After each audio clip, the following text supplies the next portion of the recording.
একটু সিঙ্গারা বানাবো। এখানে তরকারি করে নিয়েছি, আলু, ফুলকপি, বাদাম উদাম সব কিছু দিয়ে, আর ময়দাটা ময়ম দিয়ে জল দিয়ে মেখে নিয়েছি।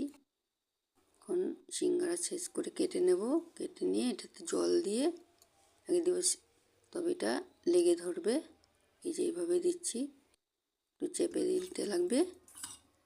এখন সবজিটা দিয়ে দেবো ওটা মধ্যে, দিয়ে এটা ভাজ দিয়ে সিঙ্গারা শেষ করে নেব।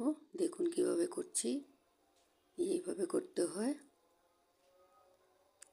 ভালো করে চেপে চেপে দিতে লাগবে, নাহলে খুলে যাবে। এভাবে আমি সবগুলি বানিয়ে নেব। এই যে আরেকটা করছি আমি এটার সাথে মশলাও করেছি। চাটনিটা তে আদা, কাঁচা লঙ্কা আর ধনেপাতা বেটে নিয়েছি। এখন তেলটা গরম করে ঠান্ডা করে এটা বসিয়ে দিয়ে তারপর আবার বসিয়ে দেব। এই পিট পিট করে উল্টে ভেজে নেব আমি এগুলি।